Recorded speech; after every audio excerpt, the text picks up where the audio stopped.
Welcome to this 11th leg of our trip around the world using a straightway and connected to a flight simulator. So to simulate it, but straightway is intended for real life use, so you cannot really use it in a flight simulator, but you're happy to watch if you're a flight simmer. So we arrived here in April, on April 25th, 26th, I think. So now we're leaving. It's now June. So we had an extended stay in Singapore. So today we're gonna fly our next trip, and that's gonna be to Jakarta. And that's if you go to Jakarta here, it's a short trip. And we just put our target on Jakarta just to get an idea of the distance and the direction we need to fly in. And you can see on the left corner, left bottom corner, it's 486 nautical miles. So that's all we need to do for now. And we can start setting up the airplane. Perhaps first look at the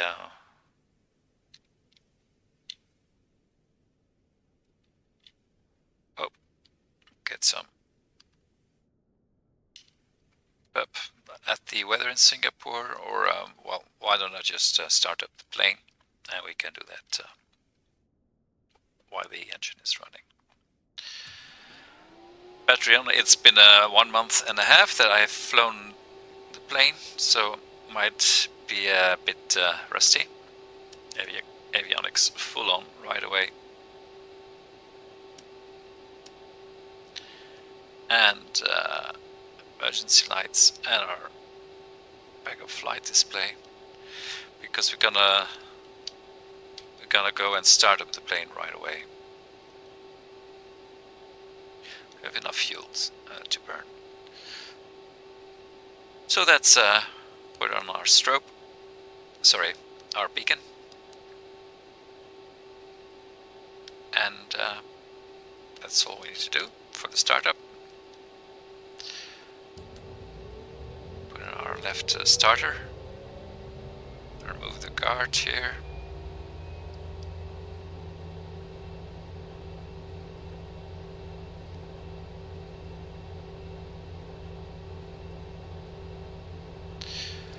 Where are we on the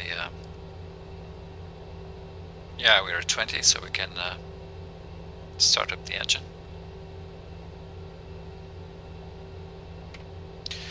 First our throttle to 0.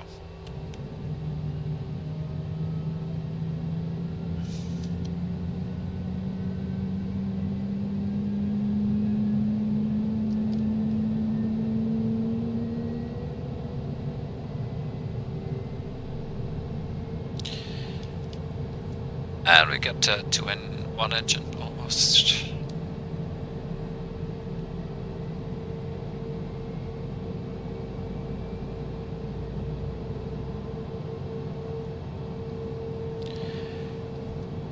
Good. Start the second one.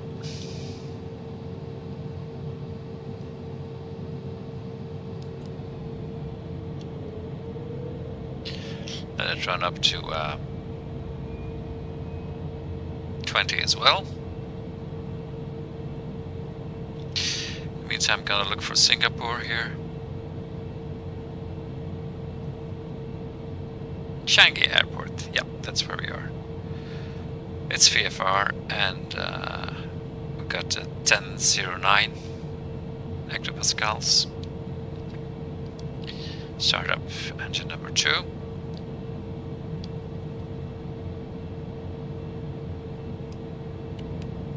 Gonna close the guard here and close the guard.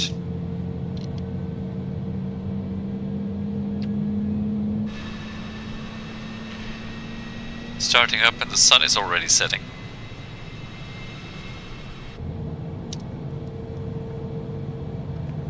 Now let's have a look at the barometer setting and enter that here. It's 1009 and barometer here 1009.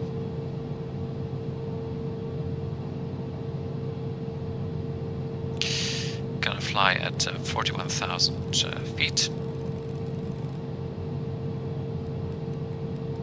Flight level 1410.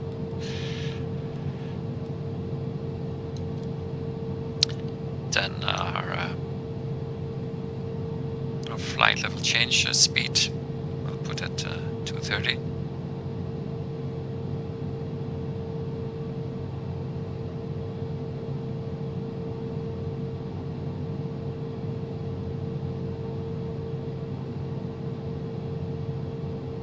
So we'll accelerate right up to the our cruise speed or a climb speed, and then our heading back will arm our heading already, but we'll enter that once we get onto the runway. As said, it's been 1 month and a half, so these things do get rusty. I think we're ready to taxi, but we need to go where to taxi first. The wind is 9 knots, so what does it give us? A crosswind, headwind 20C or 20R, and so we're taking off to the south. Let's see what we can choose here.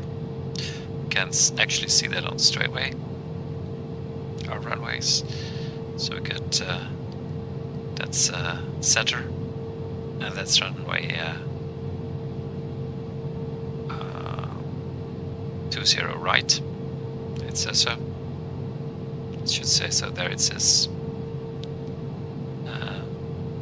20 right here. So what we're gonna do is we're gonna take the full, or no, that's not even necessary. We've got a small plane. It's a big runway. I think we'll be fine if we just take. Let's take this as our turning off point, just to put a marker here, and then we go here. Here we turn to the right, and then we'll turn to the left here, and then here we'll turn to the right. That's the most obvious way to get there. Back to where we are. So we have to make a 180.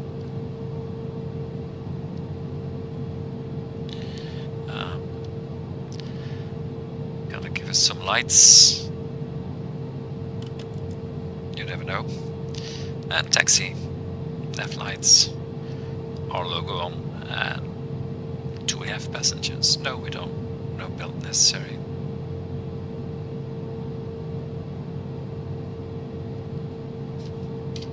So there we are. We're ready to taxi. Parking brakes release, and we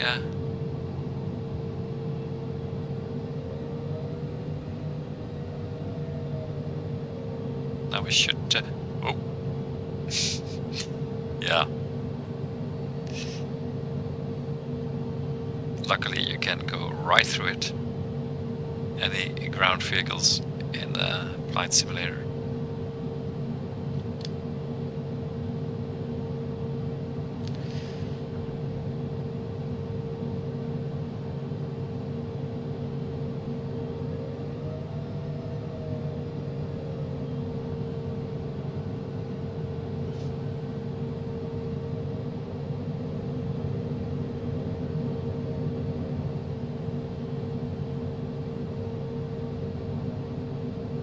So we have to turn to the left here, and then straight away to the right.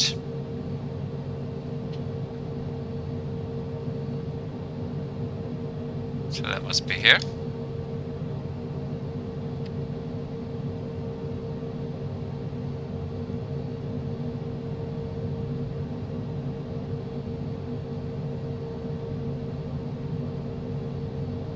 And then to the left.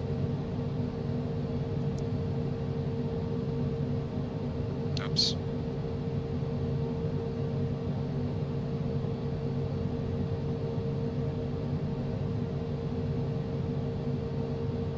This will be our first turn. We don't need to take that one.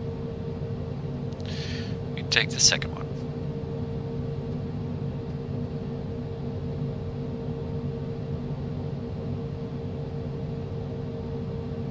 So we turn to the right here.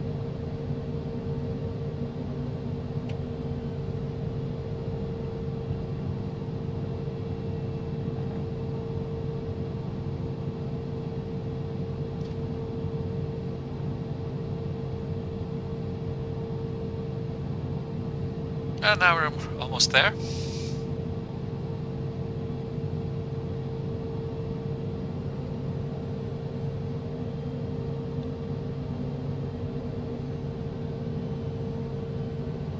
And turn onto the runway at holding point. Which one is that?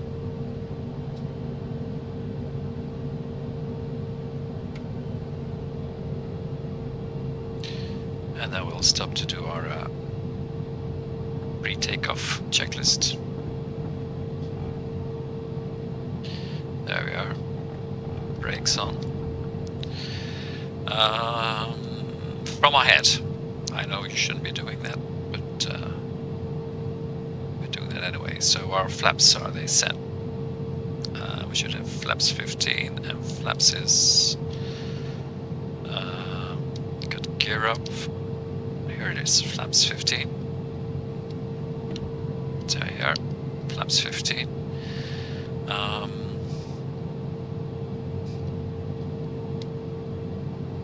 The pitot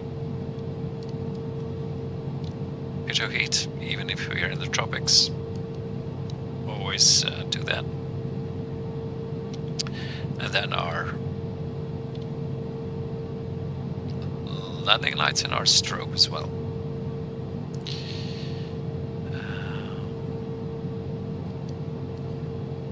I think that's all. Oh, our trim, very important. Our trim is. We need to do that here. Put it in the middle. And now our pre-takeoff checklist completed.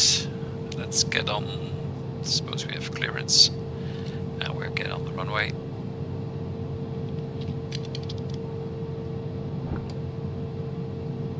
And off we go.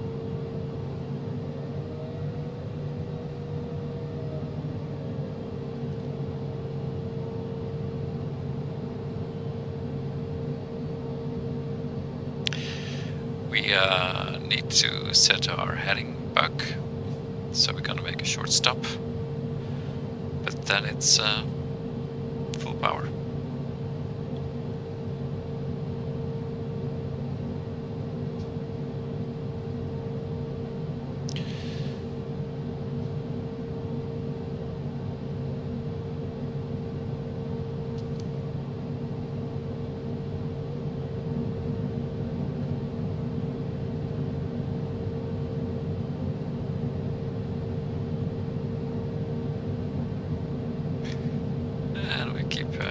Right on track. Let's get here right away to the center line and position ourselves for heading.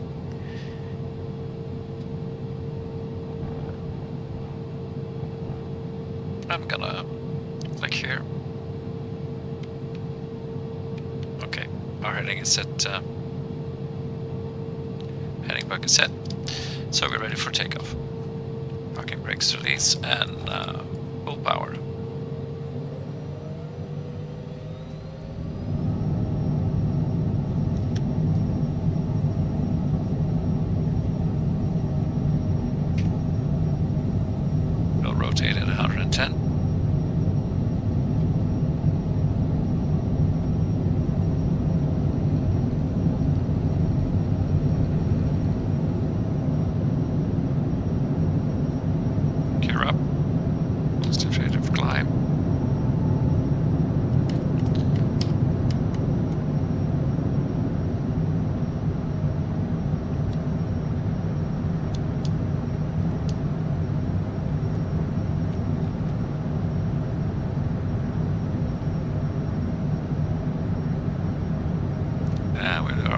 thumbs up.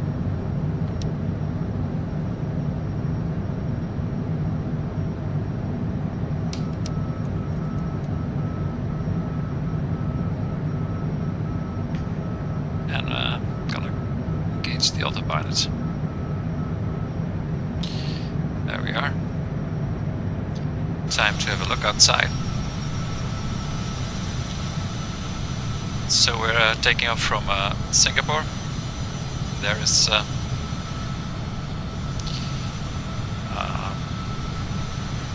Singapore City must be over there. Sorry, Singapore City is over here. So if we take our belly camera, oh, we've got some thunderstorms. So there is Singapore City.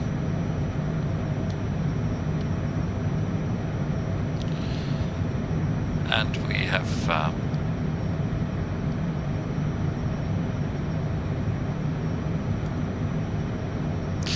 yeah, there it is, the iconic 3 towers with the swimming pool on top.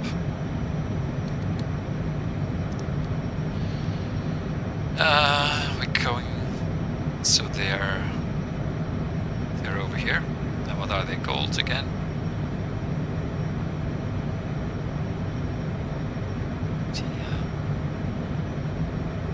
The Marina? Is it the Marina Towers? Yep, must be here.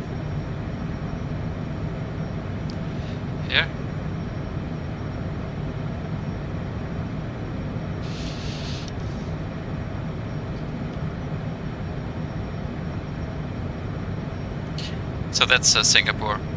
That's where we took off from. And now let's get on the way to Jakarta.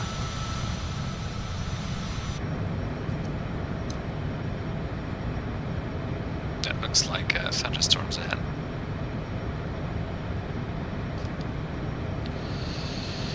We're above 10,000 feet. So landing lights off. And let's look on the map. So Singapore is, Jakarta is, we need to turn to the left. We're gonna do that just visually, using our bug here, and do the fine tuning later. So turning to the left. If you want to straight away, we're turning to the left.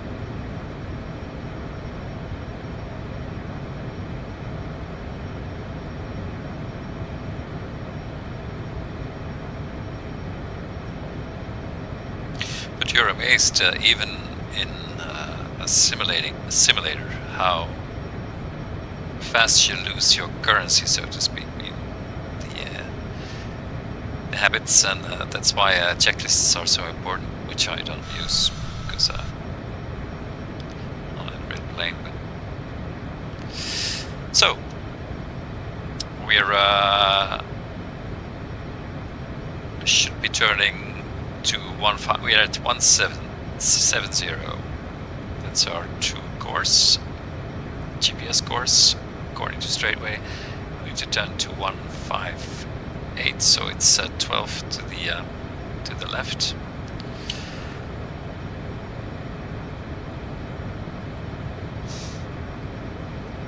Turning a bit more.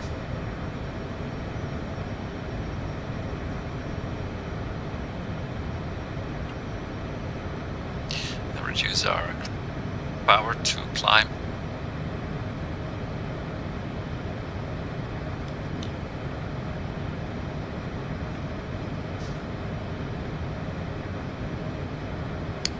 Still 5 more degrees to go to the left, so that's now 4.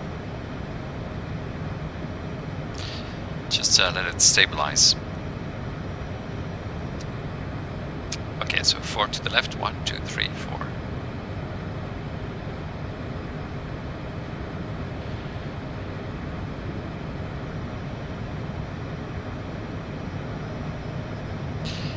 now we are really on our way to Jakarta. And we'll be getting there in, well, that's the time, but I'm gonna switch the, it now is on ETA, estimated time of arrival. I'm gonna switch it to here, local to estimated time en route. And now we should have, there you are, so take us 1 hour and a half or something.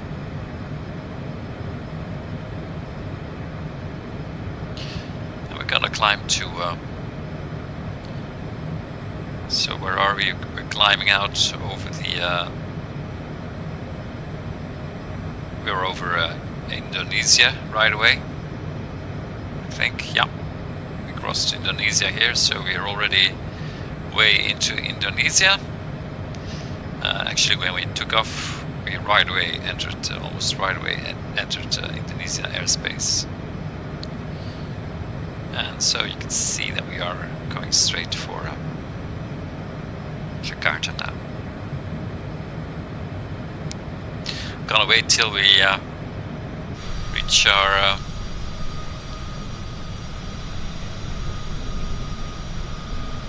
cruise altitude. And I'm a bit nervous for the landing because it's been 1 month, more than a month ago, and see how that works.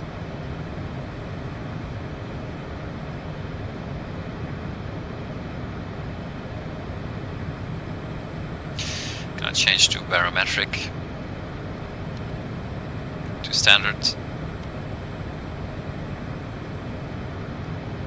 Voila, we're at standard barometric pressure, Q and H.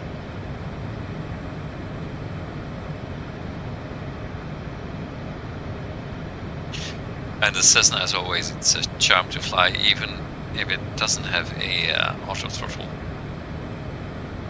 So that leaves a bit of the charm of having to adjust the throttles yourself. And I'm using the Microsoft Flight Simulator manual on the CG4. So to get an idea of the barren speeds, approach speeds, the reference speeds,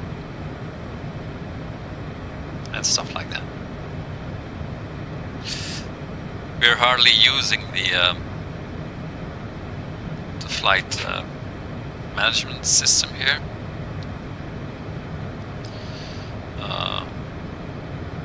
Because we want to fly completely independent for our navigation, but of course if you would want to have a look at your performance, a lot of that stuff is for the I'm not using that either, so that's a sin too,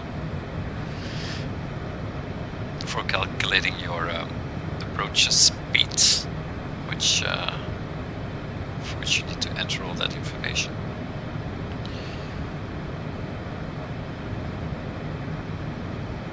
As said, the idea is to demonstrate the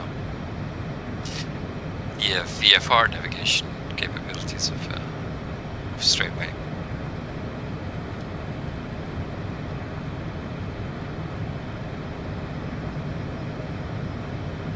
So,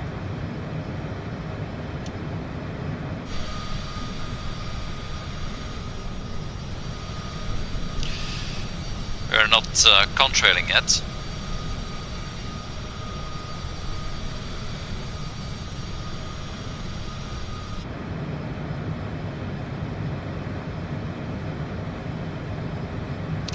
This is where we are.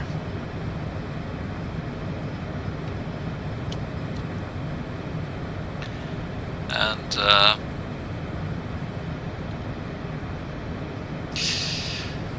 let's see if we can climb faster by decreasing our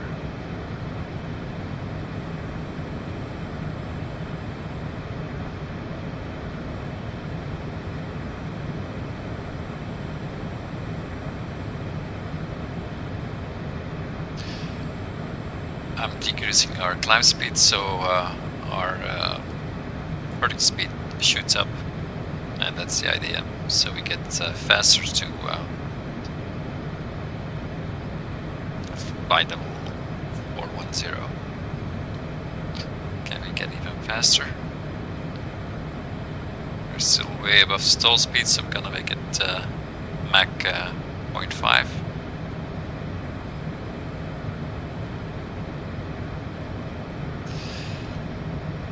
Look at it go. So we're now already at 4,600, 4,700 feet per minute climb rate,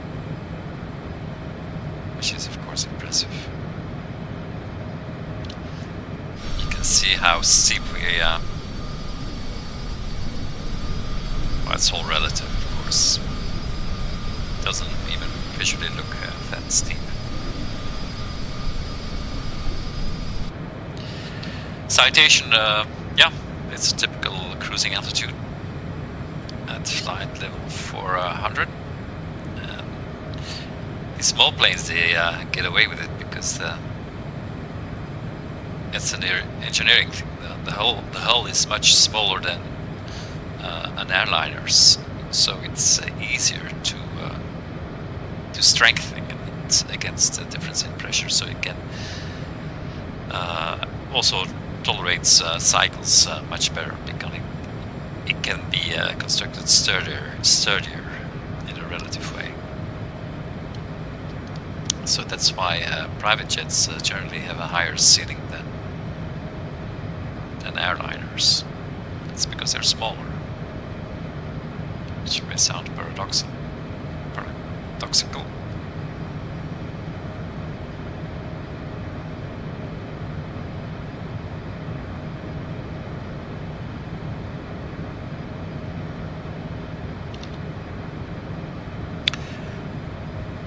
Is there any sightseeing to do? I don't want to detract from Indonesia as a valid tourist destination, but if we switch to the elevation map, you can see that the part we'll be flying over is just flat. There's not much geographical features. They're all concentrated on the west side of Indonesia, of Sulawesi. What is the name of the island? The general name of the island is that Sumatra?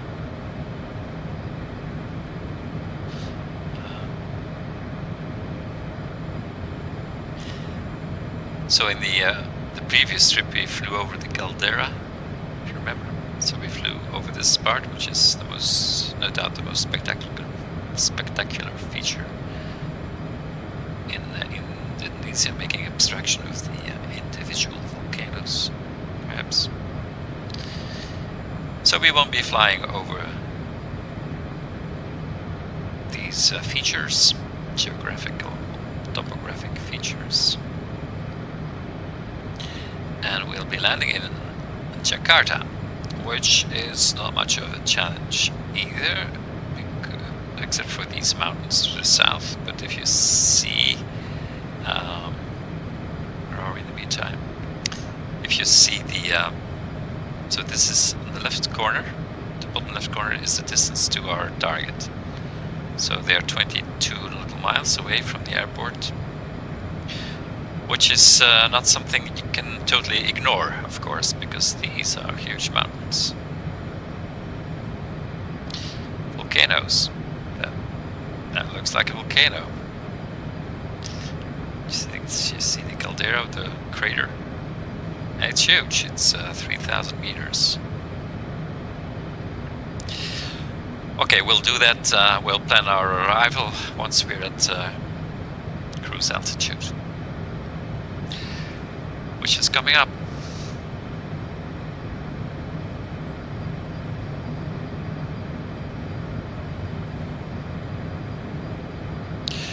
Are we contrailing it?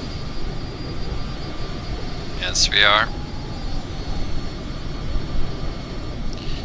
And contrails are a kind of chemtrail because water is a chemical.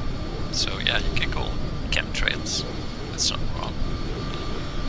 But it's just water. Condensed water, also known as ice. Frozen water. Ice crystals.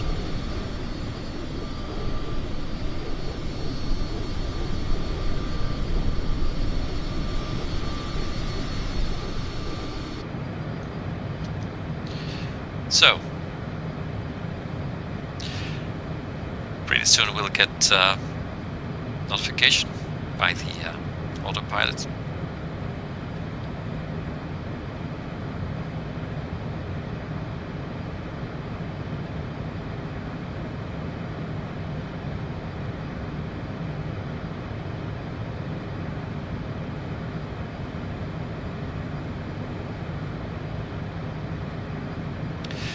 Our climb rate has dropped substantially to 1,300 only. Altitude.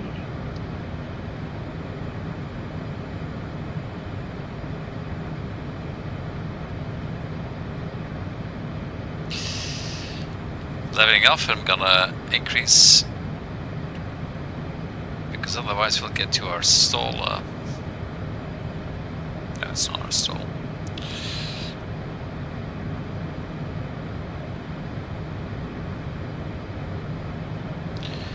And I'm gonna accelerate back to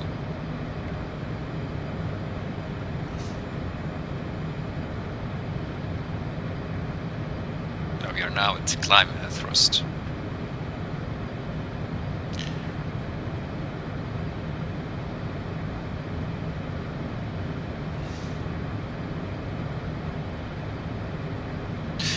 Okay. We are leveled off, so how about Jakarta? How far is it? It's 1.20. Sorry, 1 hour and 18 minutes. But we haven't reached our terminal velocity yet. And as we are flying level now with the same power, speeding up, you can see that it reduces our E as the speed increases.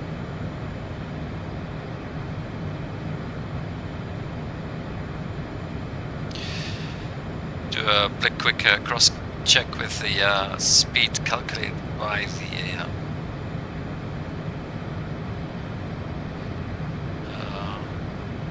speed over the ground.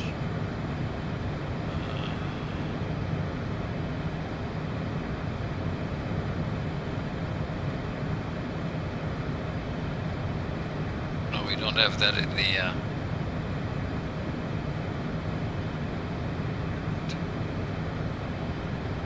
PFD or the MFD.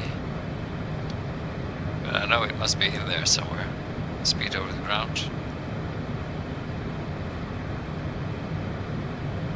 Well, anyway, we're at 41,000 and we are still accelerating. You have to watch that we don't hit overspeed. But in the meantime, we're gonna plan our descent. So Jakarta, let's check the weather in Jakarta.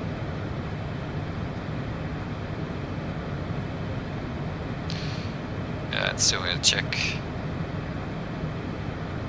I use this app, it's a real life app, Meteor TAF, because we're flying with real weather data.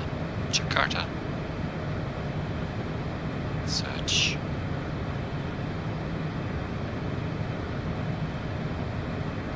Suppose this is the main airport.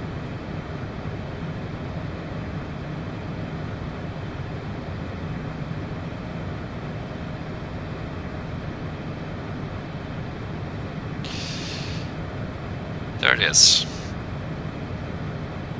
Let's see full meter. And please don't show us the. We have 60 knots.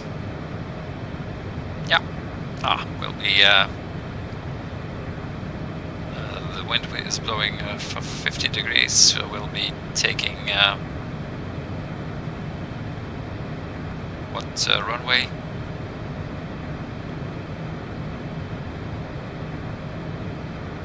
So that's runway 24. Assuming we are at the right correct airport.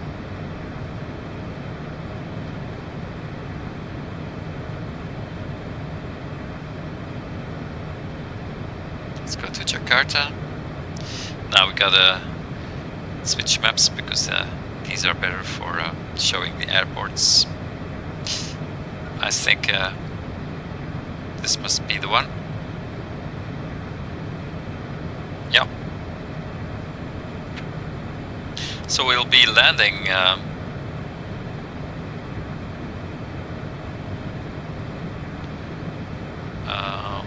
from the let's take this one. That's runway 07 left, because the wind blows from 50 degrees. Now, the first thing we need to do is put a marker at our threshold.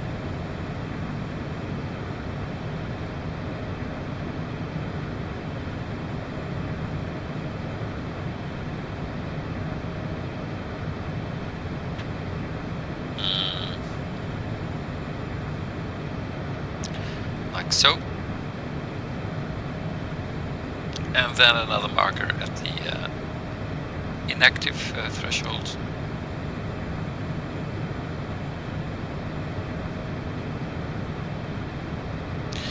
So this will be, no,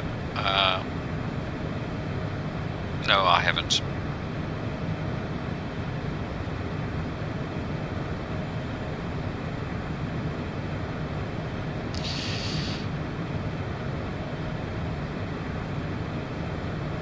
I don't know why I get the,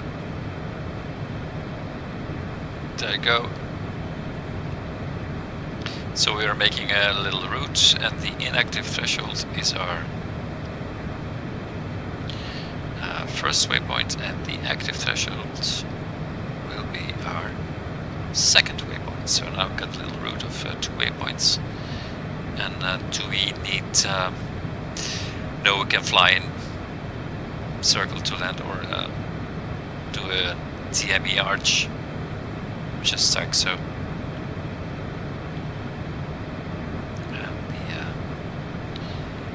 Elevation is, if we go to the other,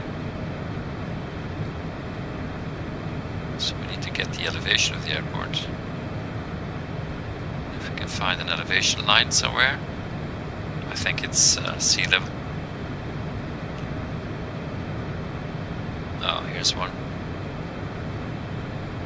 Yeah, that's 10 meters, so gotta put it in anyway. So what we're gonna do is go to our general screen, and then we go to waypoint number 1, waypoint number 2, 1 and 2. And if we are at 2, we activate this, and then inverse this, and now we can get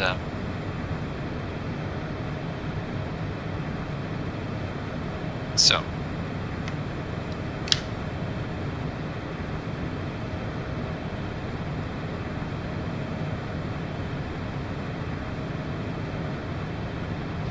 It's at 10, already there. That's a coincidence. And there we are. And we get our first overspeed warning.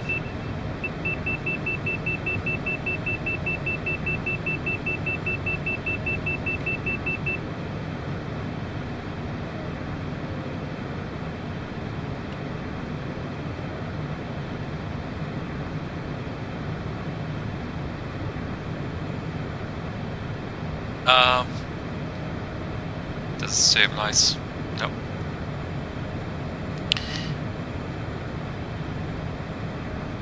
It's still increasing.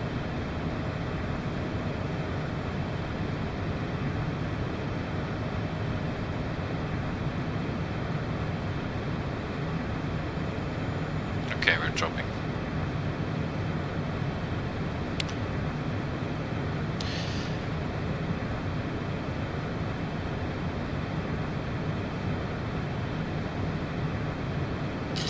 And just checking, so we'll be landing at 68, so that's correct with our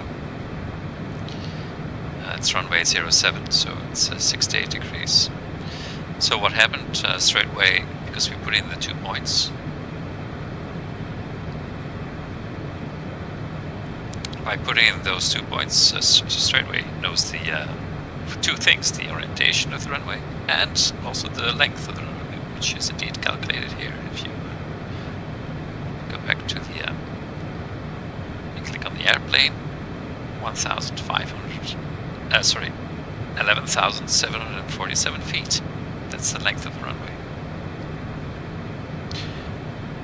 And that's all we need to know. Now we got a because we clicked on this orange the button. It's really a big orange button. Click to calculate, and you go back. And now you've got a your parent altitude is showing 1,532 feet. Your current altitude is showing on the left, and your distance to the top of descent.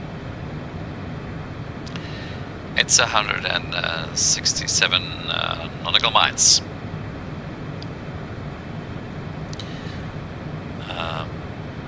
So that's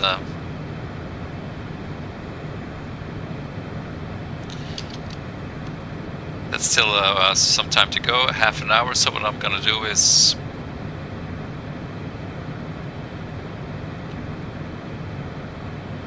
I'm gonna take a nap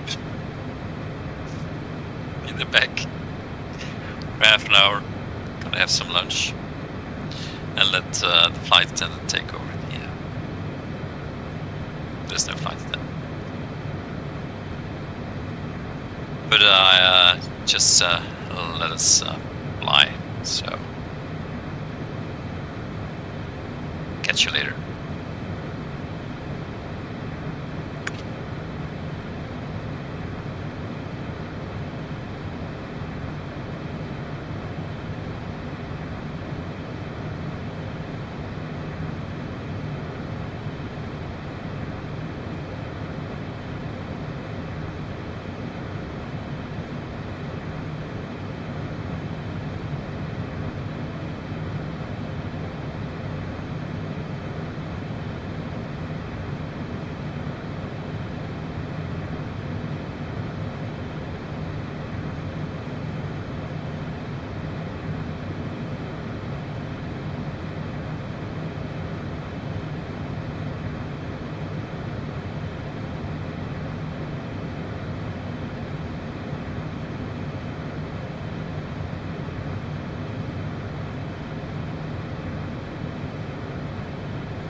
Well, the sun is setting already. Yes, I'm back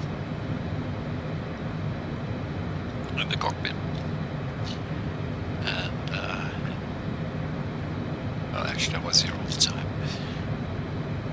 Good. Perhaps I'm gonna show you.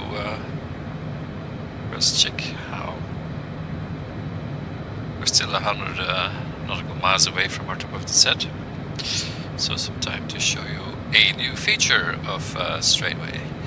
First of all, if you look at the left bottom corner, now you see constantly your latitude and your longitude in DMS, so degrees, minutes and seconds, like it should, not decimal, God forbid.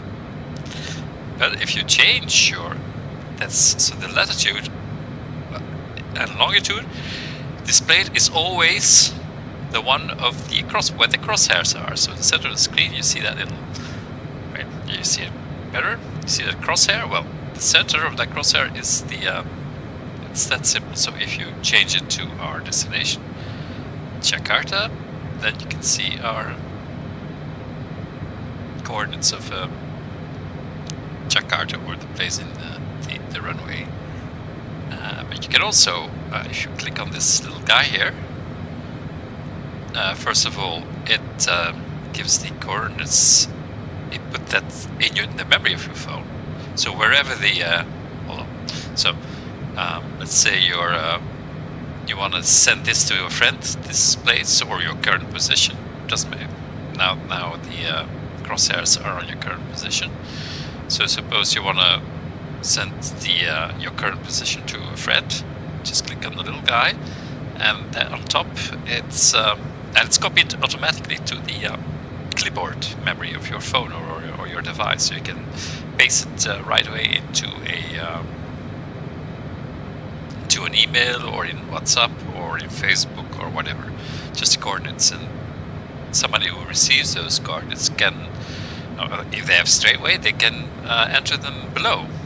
So if they paste it below and then click on the little flag, then they go to your position. Or they can enter it in Google Maps. They all understand the format in any map or internet, and you know where we. So in case of an emergency, or when you want to meet somebody, where there are no streets or no restaurants, you can say go to that restaurant. And this is perfect. It's accurate to 1 second, and people don't often realize, but why is it called, what is a nautical mile? Why is a nautical mile 1.803 meters? Why is that? Well, a nautical mile is the length of 1 minute on the meridian, so a vertical line, or on the equator, the horizontal, the latitude. It's the length of 1 minute. That's why it's 1.8 kilometers, approximately. And that's why you should use not decimals for longitude and latitude, but the minute system. So a second is 1/60th of a nautical mile, approximately. So that's the accuracy, and that's about 30. That's about 100 feet, 30 meters. That's the accuracy, which is enough for for search and rescue, or if they know you by 30 meters approximate, that's just fine. So, and you could be more accurate, but then of course, is your GPS so accurate, and what is the purpose? And also you're giving extra numbers, so more chances for errors. So just keep it at 1 second. That's why I kept it, and also it takes up more space on your screen. So all good reasons to stick to 1 second and not decimals of seconds. So now you know, or perhaps you already did.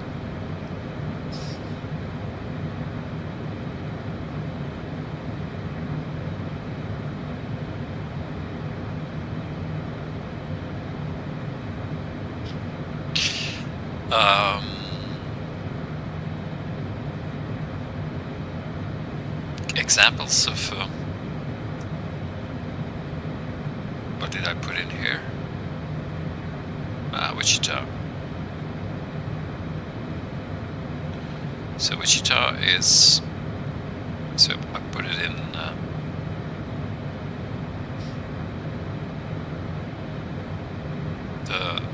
you can find these coordinates on the internet, for instance on Wikipedia, but you can also tell your preferred AI chatbot like ChatGPT or Claude. You can say, well, if I ask a place, give it to me in this format, because it has to be in this format. So a space in between, and then the way you see it on screen here, and then you can ask for any place on the planet. If you want to find a museum or something, you don't need an address anymore. You can have straightaway. You ask Claude, give me the coordinates. It puts it in the bottom, and you click on the flag, and then the arrow goes straight to. I'm sure perhaps we can. Do we have some time still? Now we're at 8,000 nautical miles, so that's wrong. We need to go to.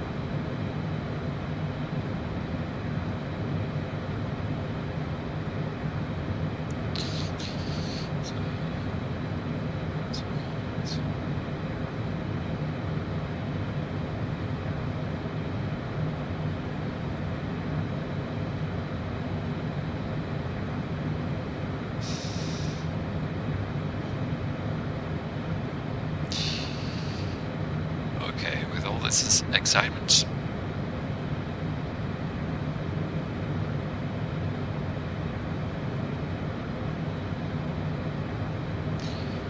It looks like we lost our route.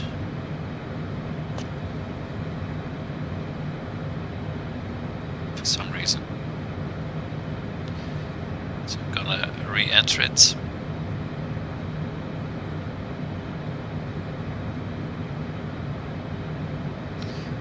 First this one.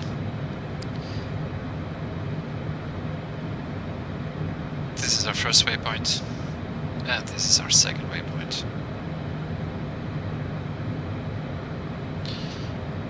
And now we should be fine again. There you go. This is 66 nautical miles to our top of descent, and dusk. We have dusk.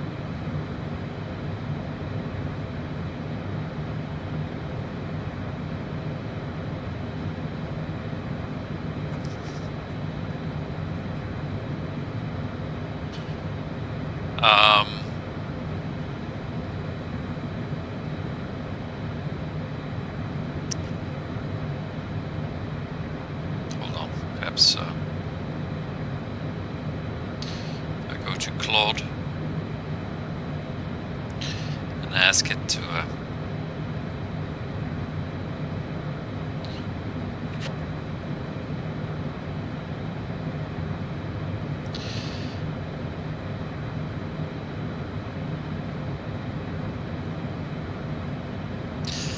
So I just pulled up Claude,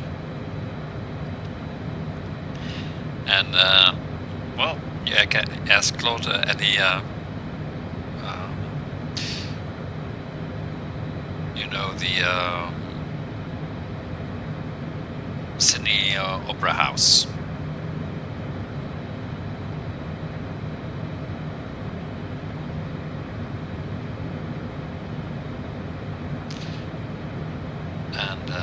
You'll see that it gives reworked. There you go.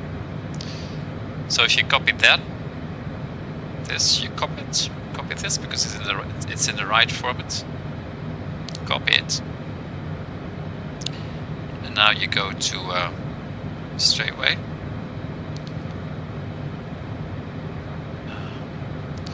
And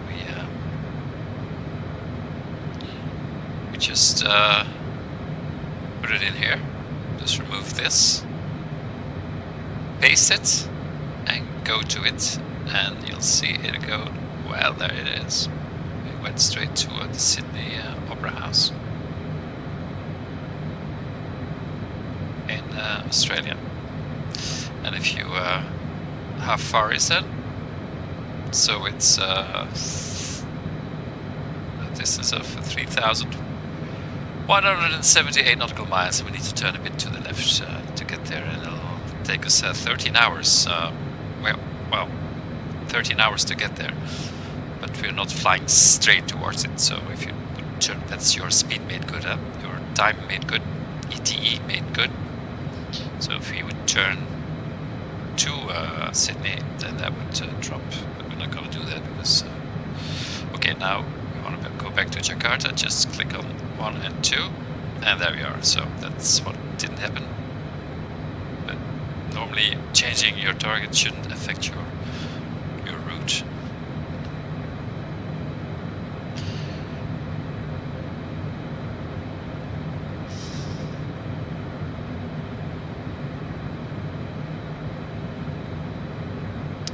Good.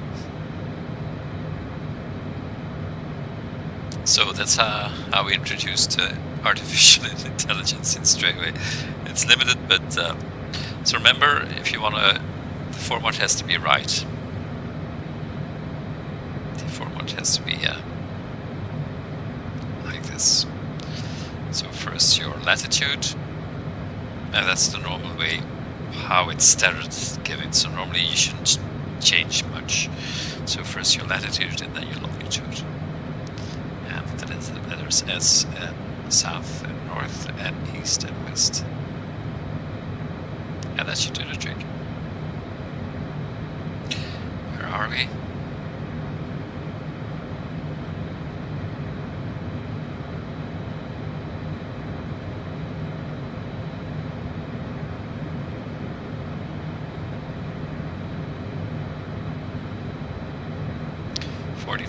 nautical miles to the and the sun setting. Let's enjoy the beautiful. Now the last sun is shining on. Wow. The setting sun is shining on our Cessna Citation.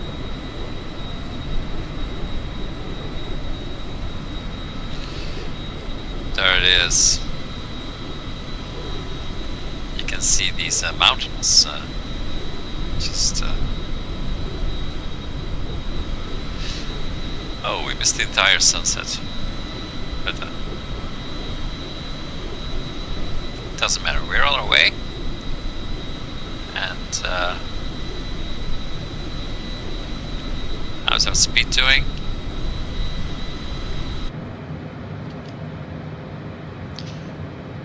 Perhaps a good idea to visit the cockpit.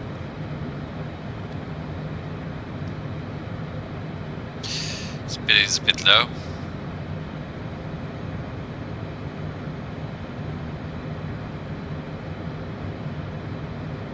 See if we can bring it up. I deliberately set the speed a bit too low, so that way I didn't have to monitor it for overspeed while I was doing the explanation. But now we're increasing our power, and we should get to our top of descent sooner.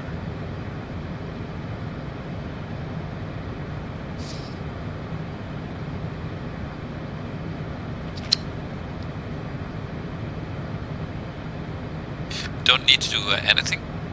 Straight away just calculates the top of and gives us the display will change from distance to top of descent to descent angle. So the descent angle 3 degrees is ideal, but it'll start giving that descent angle from 2.5 degrees onwards. And ideally, or typically, you would descend at 3 degrees, so we'll continue a little bit as soon as it says 2.5, and we'll just continue. What we're already gonna do is set our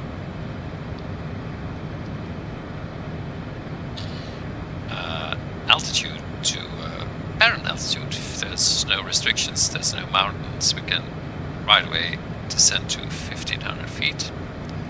So I'm doing that now. Our selected altitude.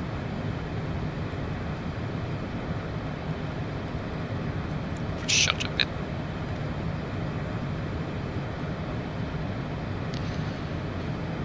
Like so.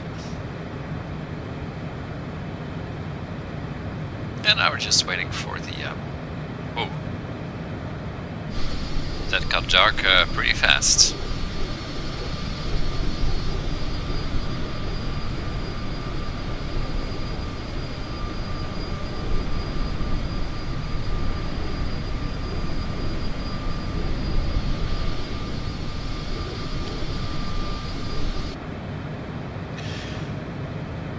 So we'll be landing at night. What was the weather report? Again, let's do a checkup, an update.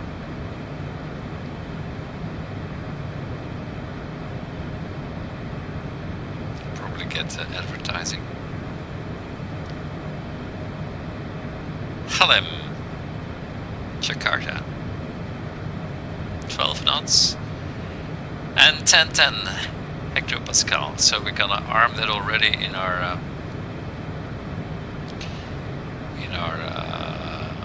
barometer. There we go. So it's set for when we switch. VFR, nice. We had some few challenges in the past, in other legs, where we had IFR, and we continued regardless with the straightway. I got on the ground safely. So if you want to look at those videos, they're all there. I think the IFR was for Pakistan in Karachi, when we landed in Karachi. That was some serious IFR.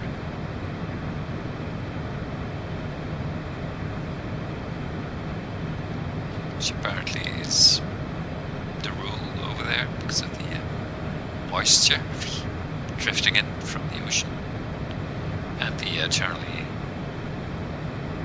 high temperatures there. And it's pitch black on the outside now.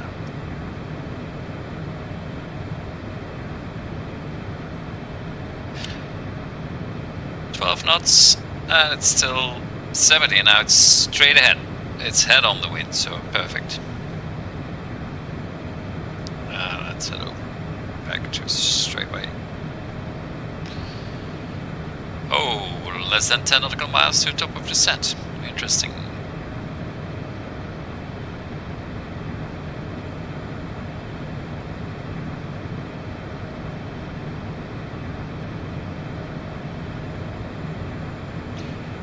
Lights doing, yeah, good.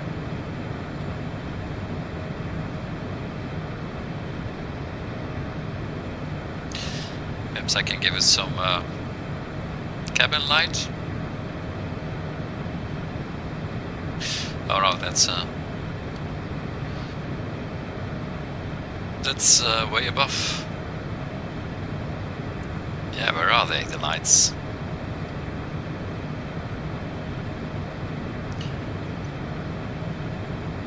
Are these lights?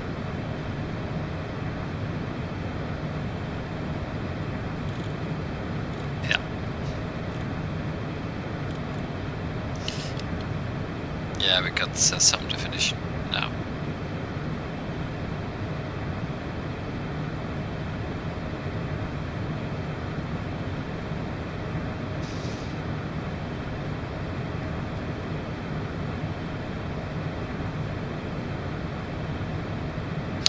There you go, so we're at 2.5, so we'll continue till it's 3 degrees and then we start descending, and we'll do that before we start over speed again.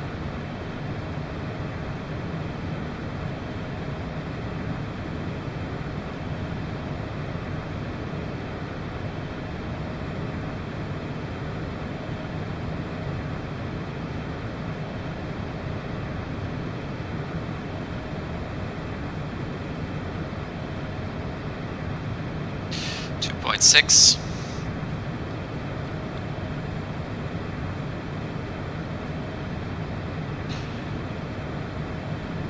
And yeah, our course, we should adjust it a bit to the left. So I'm gonna do that now. 7 degrees. 1, 2, 3, 4, 5, 6, 7. There you go. We're turning.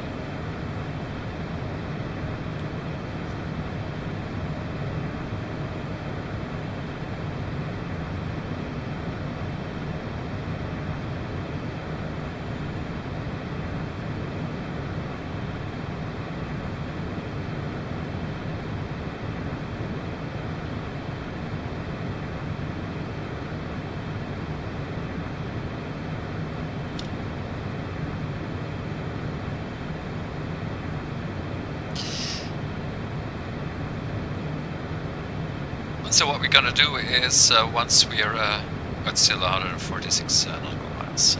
It's a bit early to start discussing what we have. 2.8.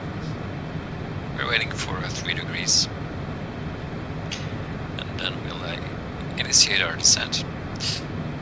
Of course, we have no restricted airspace. We have no ATC. We're flying in pretty much an ideal world.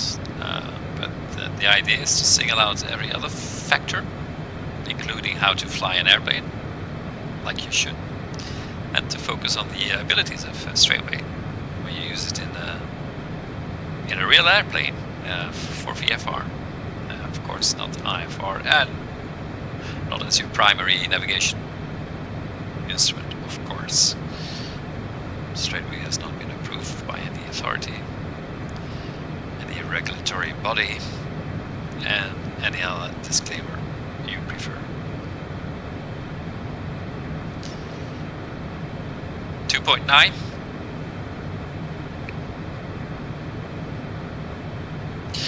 So we're gonna go to the vertical speed.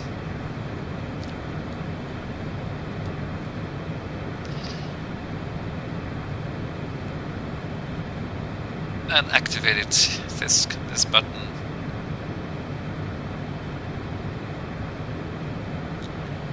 And there we go. So we click on it, vertical speed, and now we're gonna set our vertical speed here.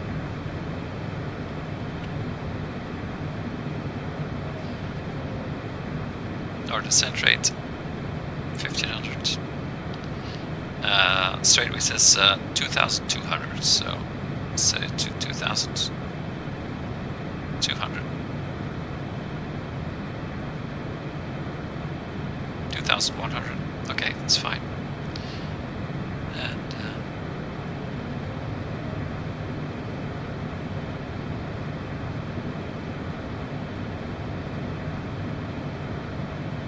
so we're descending.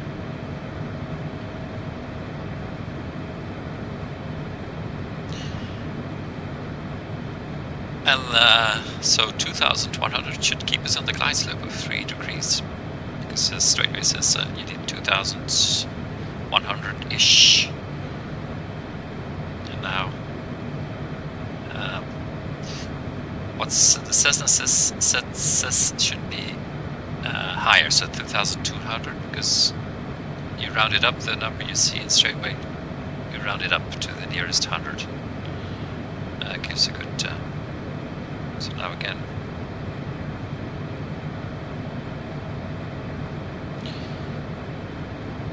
It'll get you there approximately.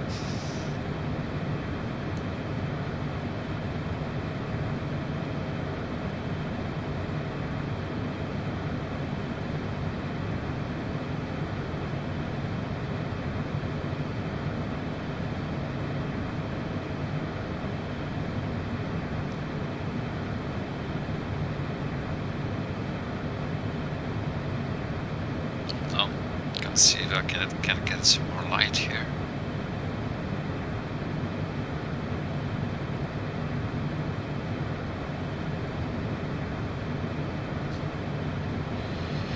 Yep, that should be better.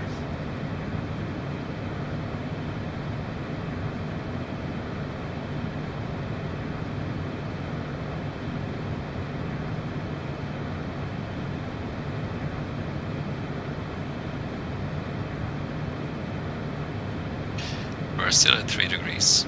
Perfect.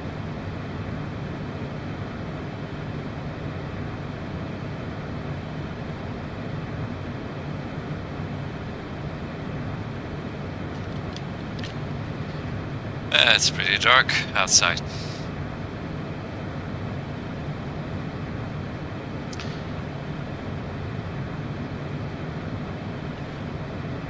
So we shouldn't forget to change to destination barometer and light up our plane landing lights once we reach 10,000 feet. And keep our speed below 250 knots, below 10,000 feet as well. That's about the only real life rules we're observing here.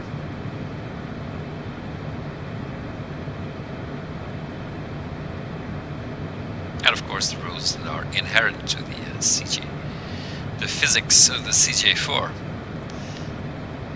and the way it should be operated, or get us on the ground. Yeah, that's what you get. Not much to see. Perhaps for the next flight, I'm recording this from Europe, so if we're going to continue more to the east, I will need to get up early in the morning if we want to have daylight. And that's a problem. And that's why we have a night flight now. Let's make it the last one. But on the other hand, it's a challenge for straightaway, because it precludes any visual references, so we really have to rely on straightaway to find the airport.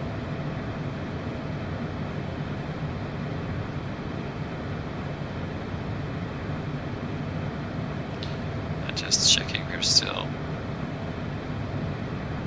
Yep. So we'll fly in from the east, from the west.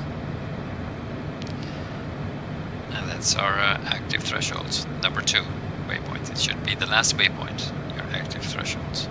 So possibly you could have more routes, waypoints in there, than your inactive threshold is the penultimate, before last waypoint, and the active threshold is always the last waypoint. In this case it's waypoint number 2.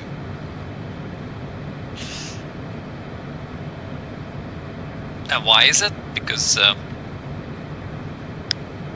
straightaway uses a heck on itself to be suitable for this airport runway stuff. So it takes the course between these 2 waypoints, but it's a bit complicated. But it works, provided you followed these 3 conditions, if you remember.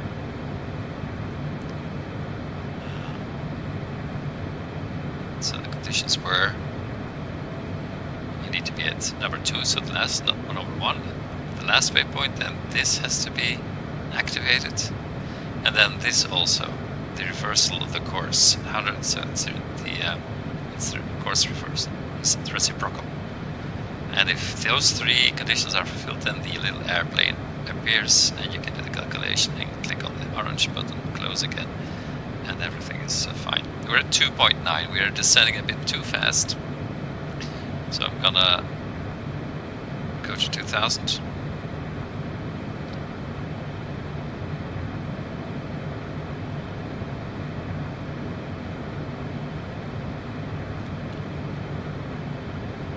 $1,600 even, because we were under to correct a bit. Otherwise we'll get to our pattern altitude way too soon. The longer you stay up, the safer. That's a rule in aviation, I think. So from a point of view of being able to reach emergency airports, the higher you are, the more chances of survival you have. But you can see us approaching over the sea now. We're leaving. Perhaps you can see something. This is our belly camera. But my hunch is that it must be cloudy because there should be lights to the west of us. It's all dark, or could be it's really as uninhabited as it looks on the map. It looks pretty uninhabited. Check out the radius of our compass rose. That's 18 nautical miles. So now, that's a more rustic side of back to our cockpit.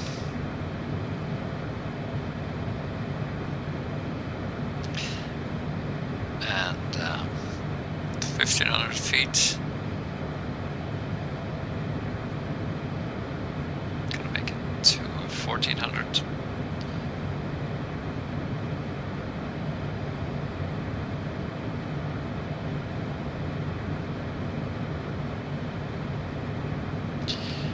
And our thrust is where's our thrust setting? There it is. We're almost at idle thrust.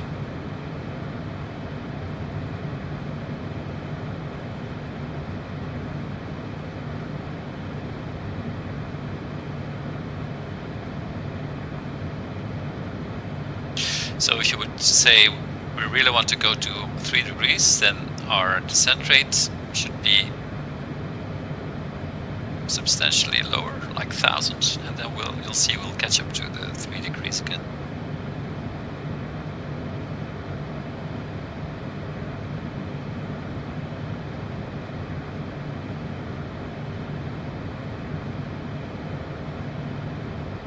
So we're now under our ideal glide slope.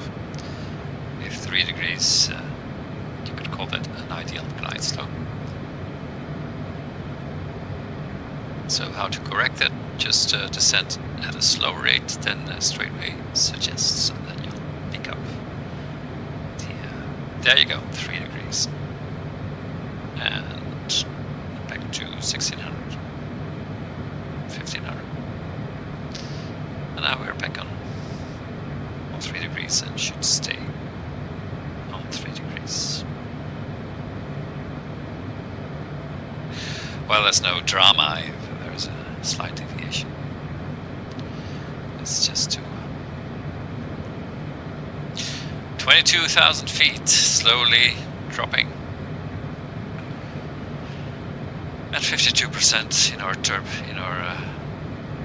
turbofans. Our turbofans is tiny turbofans, and the cockpit is at 7,900 altitude.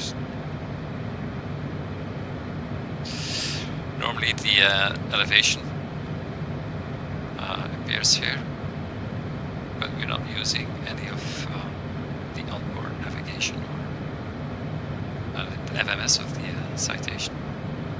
So that should be 10 feet. Sorry, 110 meters, 30 feet, approximately 30 feet. 32.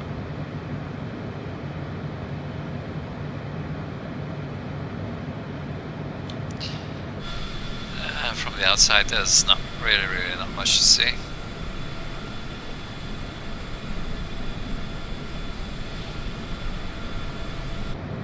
So the most interesting stuff will be on the map.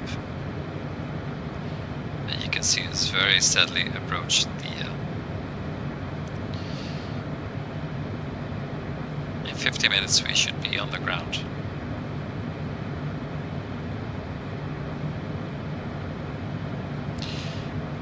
See, 13 minutes approximately, but that doesn't take into account that we're going to circle the airport a little bit.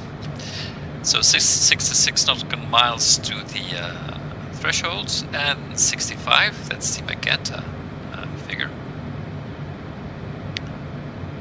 65 nautical miles to the center line of the runway in a straight perpendicular line to the distance to the runway. And that's gonna play a big role once we approach, because we want to keep that at, if we go back to the, there's a little explanation at the bottom.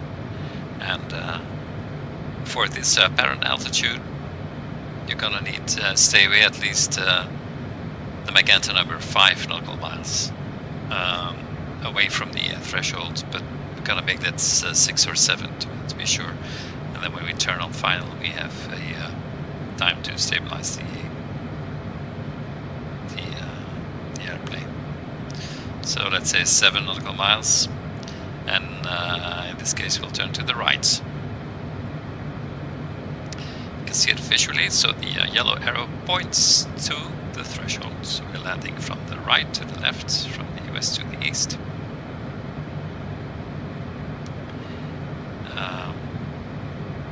Yeah, approximately. So we'll be turning to the right when we approach the airport, and start circling at 7 nautical miles. We'll be start turning. But not now, it's too soon. We got our standard pressure call, so I'm gonna do that. There we are. It's 10-11 hectopascal. Was that the no, it's 10-10. Should be 10-10 unless it changed. There you go.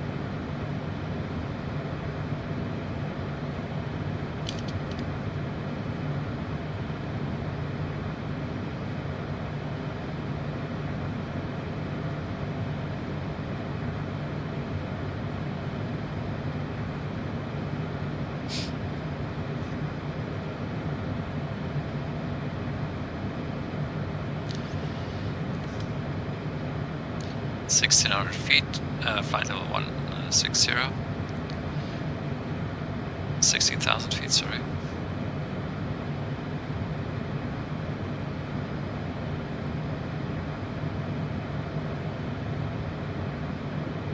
And we are at 3 degrees.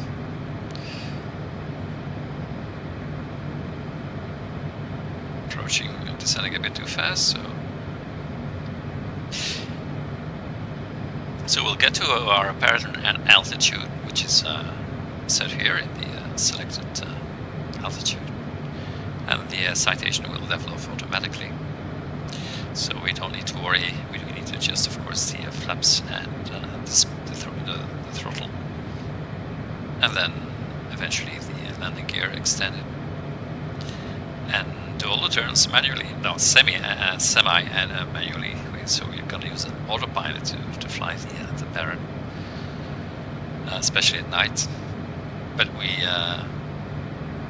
enter everything manually in the autopilot, so there's no FMS involved, just a straightaway.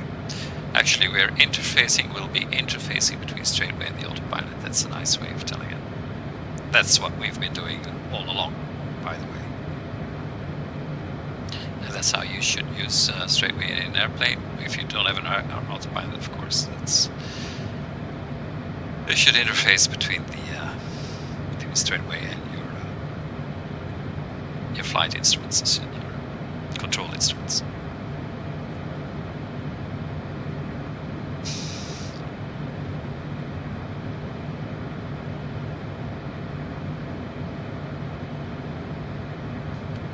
Can imagine if to do this in real life, then yeah, there's not much to see outside. Flick to our belly camera. There's some kind of horizon here, but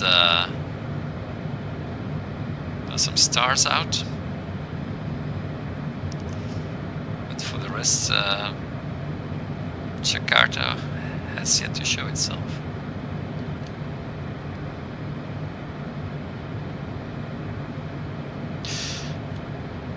Already gonna switch on our landing lights, because before we forget. And now because there's more to see outside.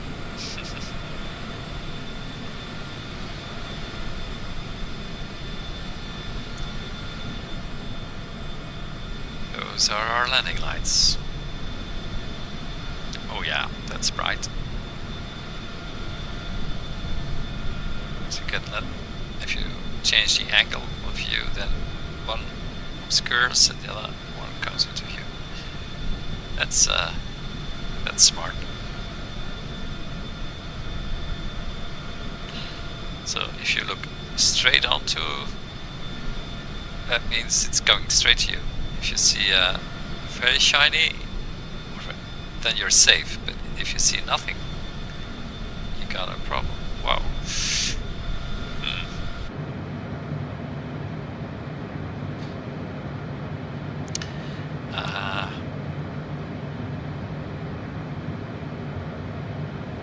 3 degrees, descent slope. We're right on the money.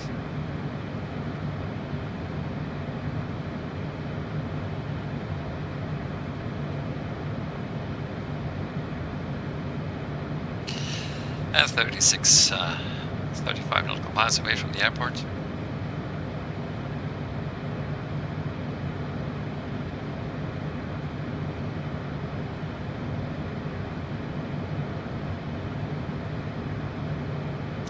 So again, there's no mountain obstacle around. We checked it. So here we are. It's pretty pool table,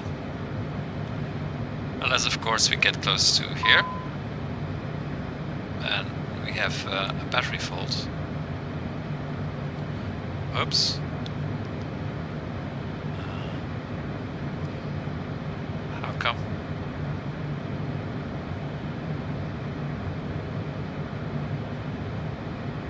Our generators are on.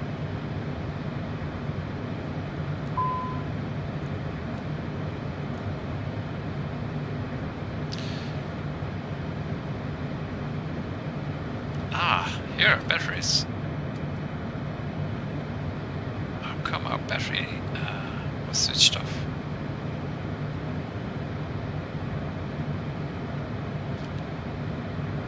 Phew. That was a snitch. A glitch.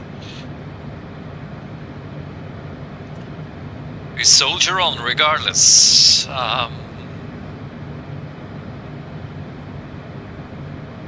We're a bit off, 3 degrees off, but it doesn't matter. We are erring on the safe side to the right, so I'm not gonna correct it.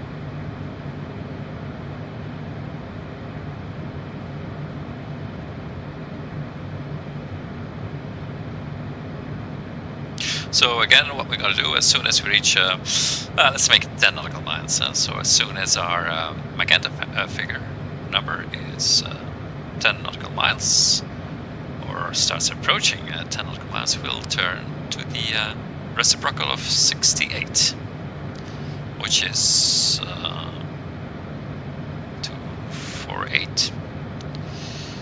But we're not gonna, we're just gonna watch fly the magenta, the reciprocal of the magenta arrow.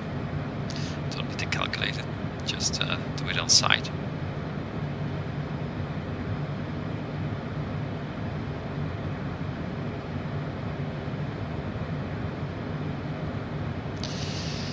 And we're under 240, which is fine. At 250, flying 240, which is perfect.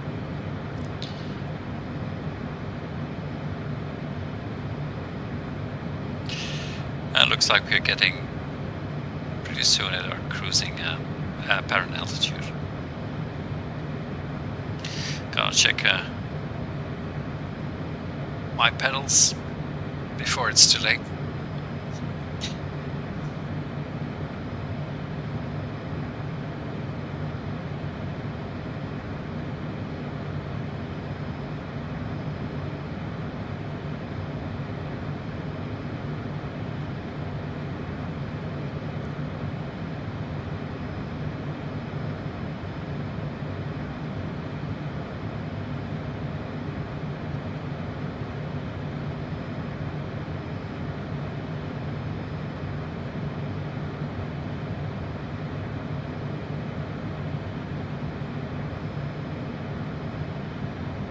Right. 17 nautical miles.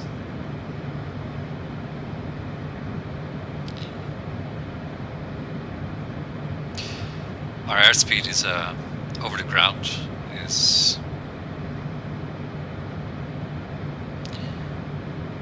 higher than 250 something, but the rule says indicated airspeed, not airspeed over the ground. It should be lower than 250.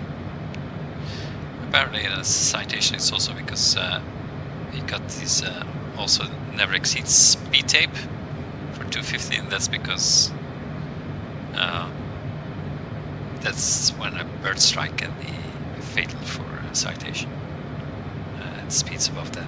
That's why, and because you are lower, below 10,000 feet, they impose this speed limit, which is not 250 but 260. 260. So apparently, when the bird strikes you at a speed higher than that, the glass will shatter. I don't know where I picked it up. Some YouTube video. Oh yeah, you can see the mountains on the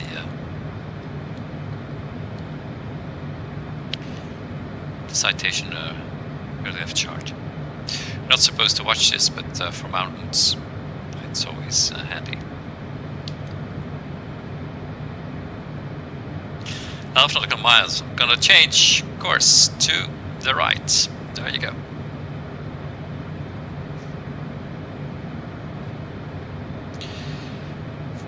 Chattering too much.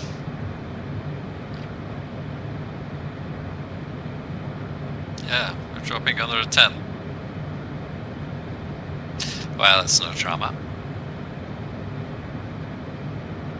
So you can see that we do get mountains ahead of us. So we're not gonna fly downwind too much.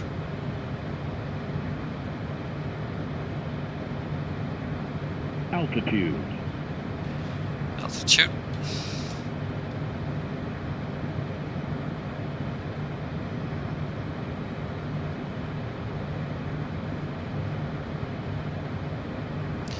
There we go, flying almost perfectly parallel to the runway,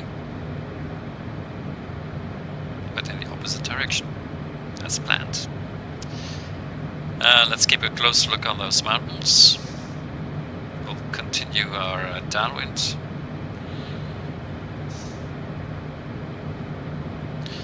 But not too fat, not too long. And let's also keep our speed. An eye on our speed. Gonna get us under flap speed.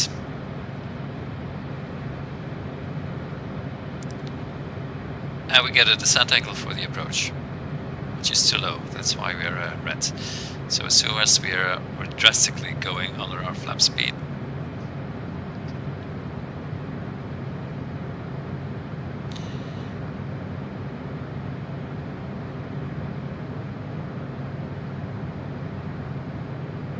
and we're under.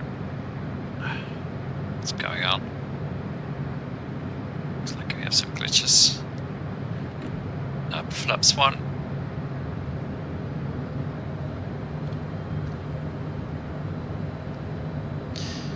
Okay, that should stabilize us. And where are we? On the 13 nautical miles away.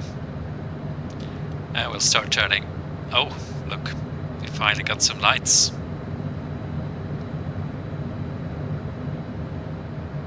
Great.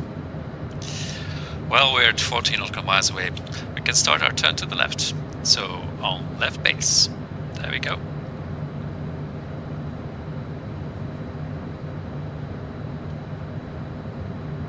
And what do we do on left base? We do our gear out.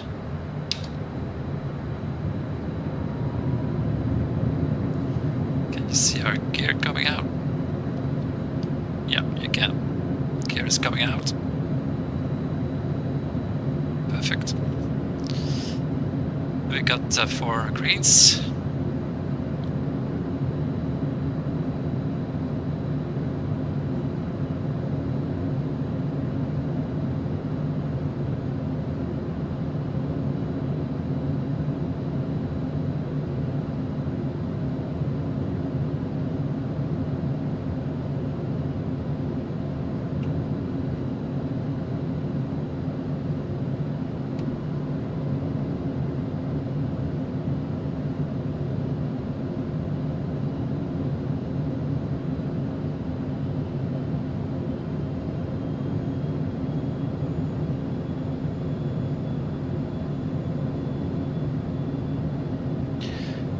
once we're at, you see 6 nautical miles, so our distance to the center line, our cross-track error, if that reaches 2 nautical miles, we'll start turning onto final.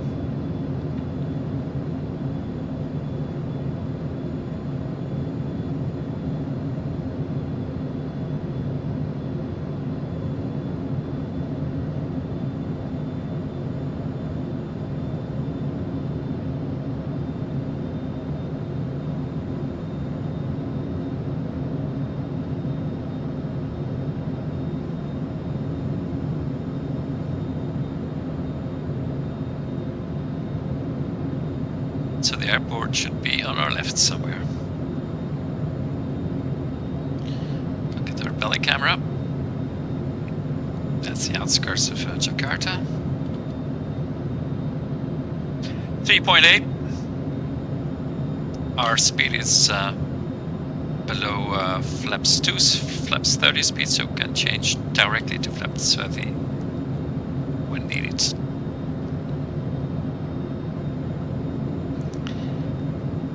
And we'll start our descent when the red, you see the red marker, which is 1.1, it's just way too low.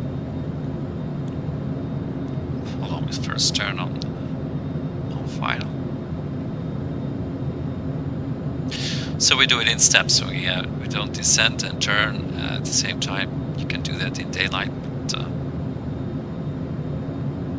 there you go. So we're turning on final.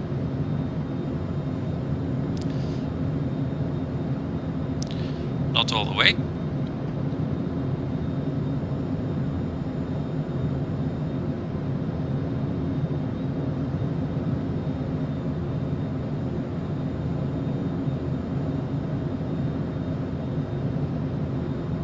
.68 and we are at 73. That means once we reach we should turn. We're tracking 86. We should turn about 18 degrees to the left. We still have ample time.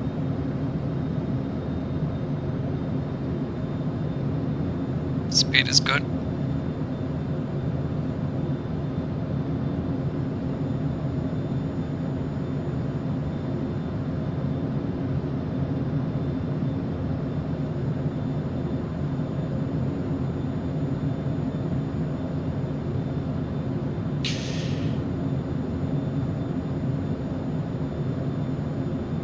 Once we start our descent, we switch to manual. In our final approach.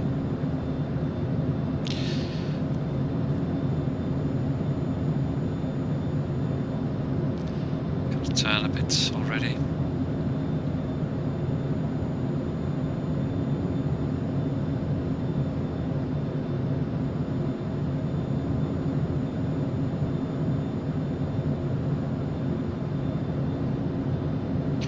Almost on the needle.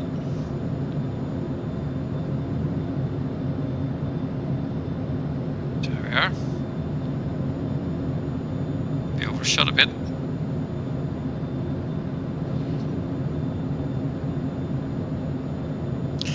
Can we see the runway?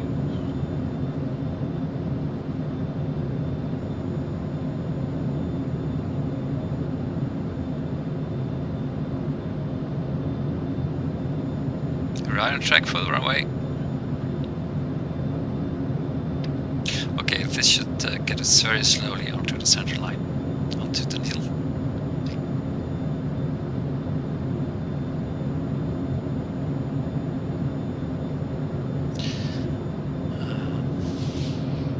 Checking my pedals and standby for autopilot disengage.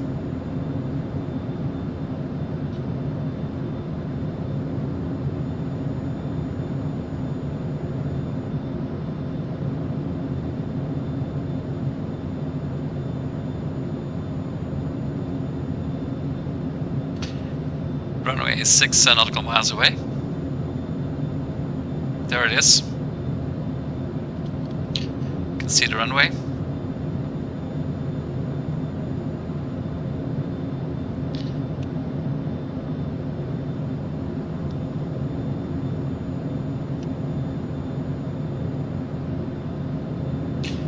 2.8. Waiting for 3. And there we go. Autopilot is engaged. Autopilot. Flaps out.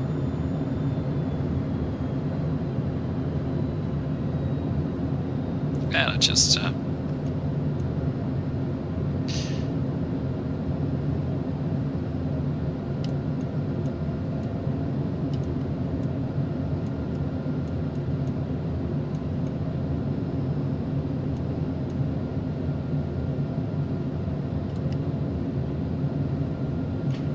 trying to keep under 3 degrees.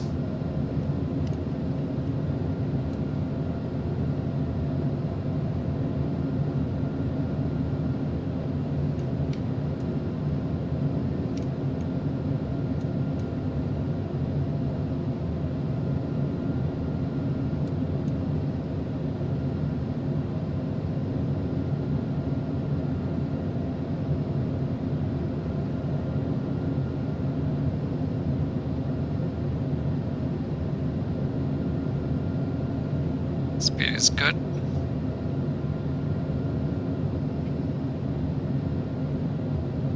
That looks like we're dead on the money.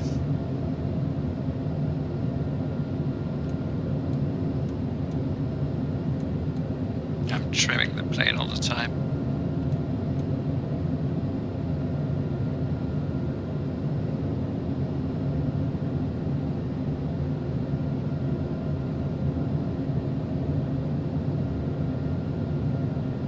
.8, we're a bit too shallow. 500.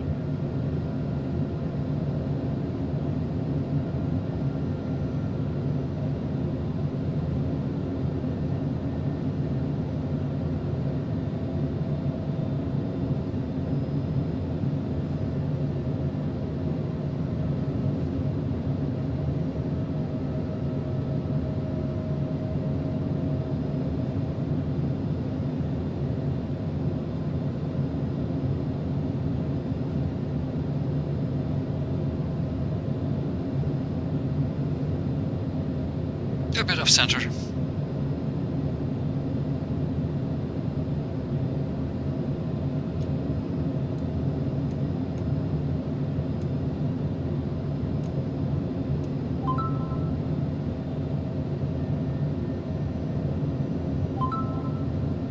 We're over the runway.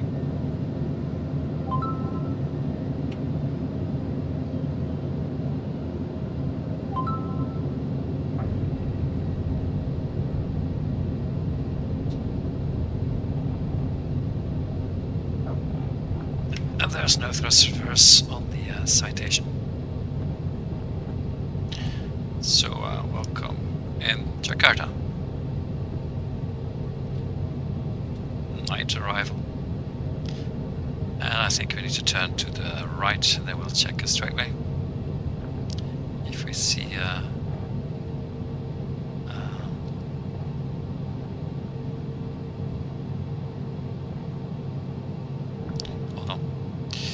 something you're not supposed to do.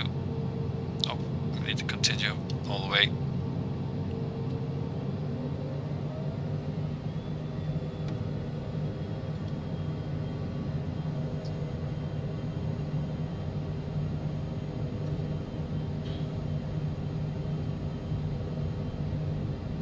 You can see our turnoff. Still way ahead of us.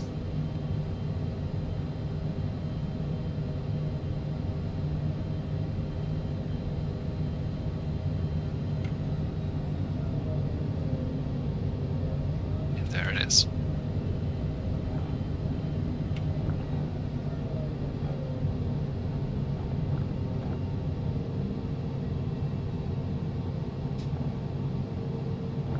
So it's a bit complicated.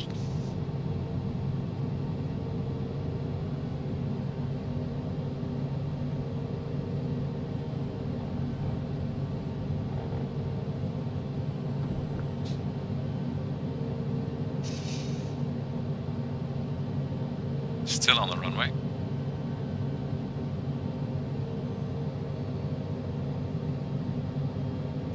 Not sure it's complicated, but at least we got our exit now, our ramp off.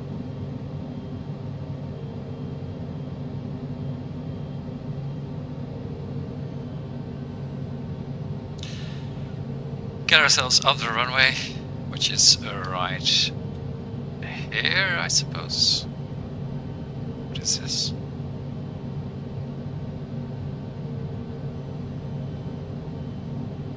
Turn to the right here. Here are the runway markers. Apron markers. So I'm gonna stop here. Get rid of our lights. Taxi lights and strobe off.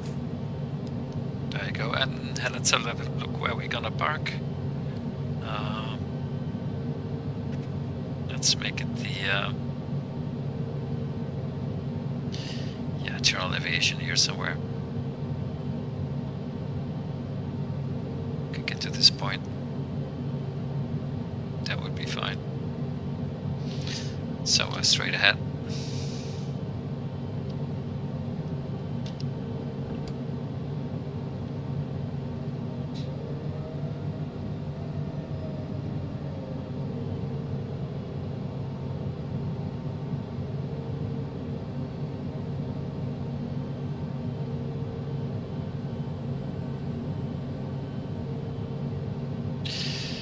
Well, night arrival in Jakarta. Let's pick up the pace.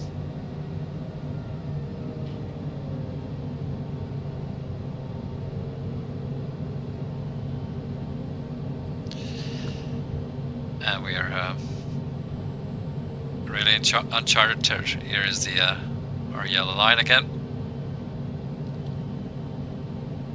Harry.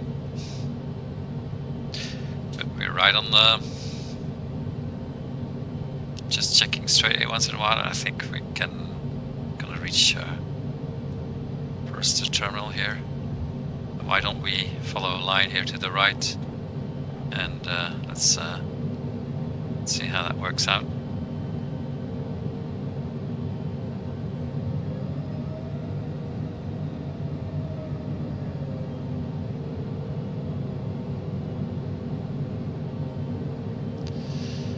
That should bring us to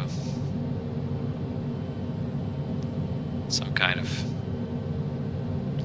parking stand. And there we are. It's cheating a bit, but wait. Sorry.